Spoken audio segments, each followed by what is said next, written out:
तेरा वचन मेरे पाँव के लिए दीपक है और मेरे मार्ग का उजियाला है। तेरा वचन मेरे पाँव के लिए दीपक है।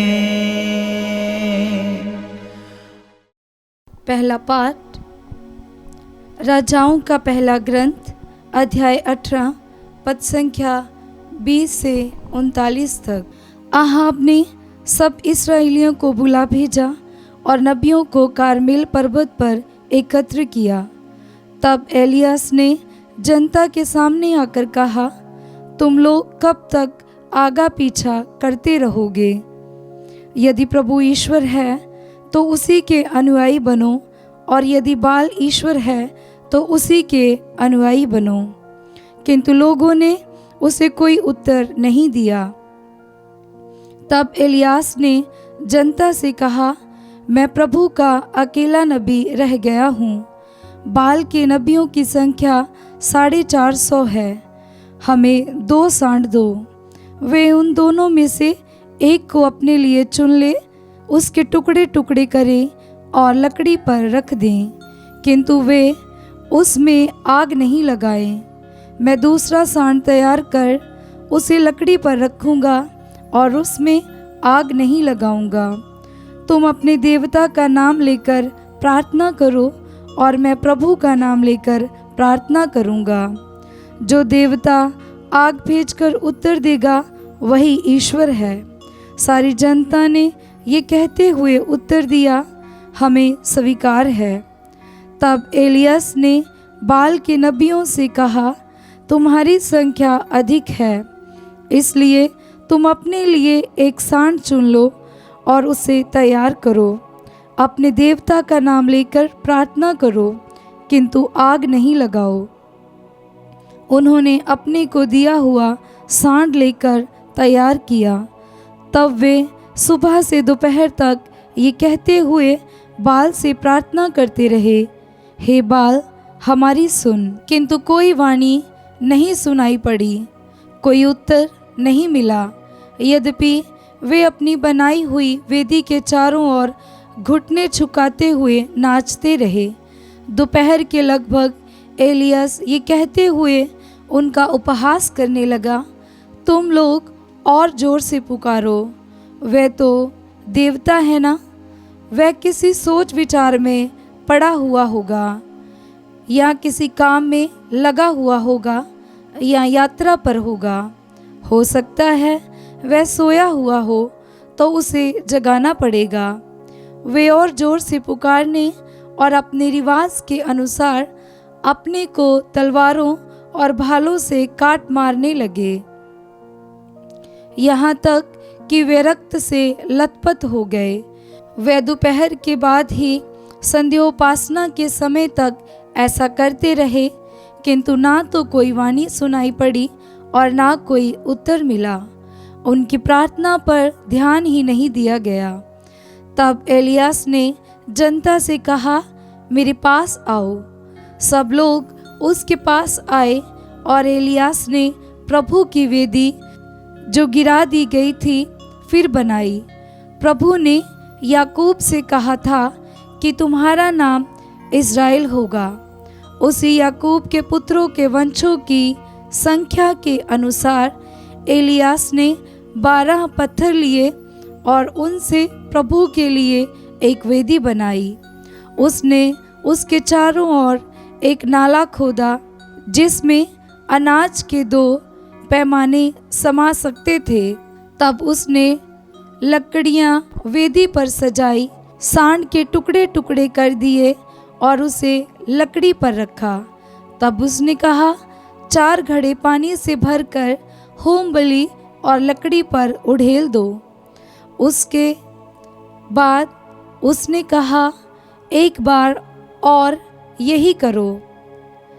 जब उन्होंने ऐसा किया तो उसने कहा, तीसरी बार यही करो।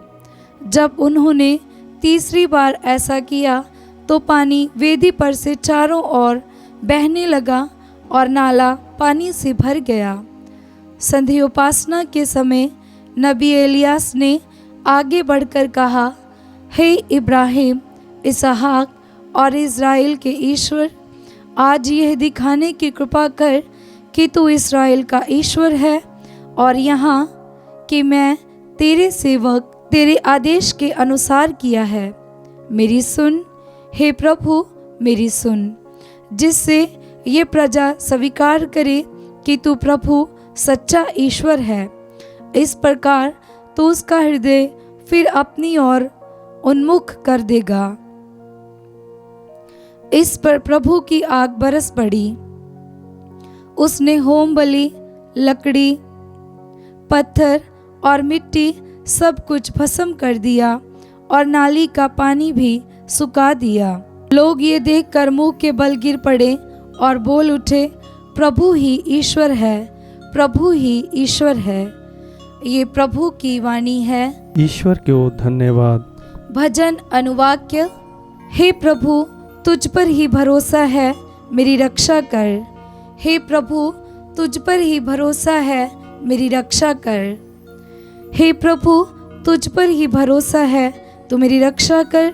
मैं प्रभु से कहता हूँ, तू ही मेरा ईश्वर है। अनुवाक्य। हे प्रभु, तुझ पर ही भरोसा है, मेरी रक्षा कर। जो अन्य देवताओं की शरण लेते हैं उन्हें पछताना पड़ेगा। मैं उन देवताओं के नाम रक्त का बलिदान नहीं चढ़ाऊंगा। अनुवाक्य। हे प्रभु, तुझ पर ही भरोसा है, मेरी रक्षा कर। हे प्रभु, तू मेरा सर्वस्व और मेरा भाग्य है। तेरे ही हाथों मेरा जीवन है। प्रभु सदा मेरी आंखों के सामने रहता है। वह मेरे दाहिने विद्यमान है, इसलिए मैं दृढ़ बना रहता हूँ। अनुवाक्य। हे प्रभु, तुझ पर ही भरोसा है, मेरी रक्षा कर। तू मुझे जीवन का मार्ग दिखाएगा। तेरे पास रहकर परिपूर्ण आनंद प्राप्त होता है। तेरे दाहिने सदा के लिए सुख शांति है। अनुवाक्य। हे प्रभु, तुझ पर ही भरोसा है, मेरी रक्षा कर। जय घोष हालेलुया। अनुवाक्य। हालेलुया। हे मेरे ईश्वर, मुझे अपने मार्ग सिखा। तू मुझे अपनी सच्चाई के मार्ग पर ले चल। अनुवाक्य। हालेलुया। संत मत्ती के अनुसार पवित्र सुसमाचार अध्याय 5 पद संख्या 17 से 19।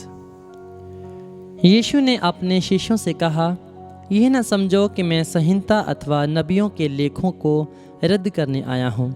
उन्हें रद्द करने नहीं बल्कि पूरा करने आया हूँ।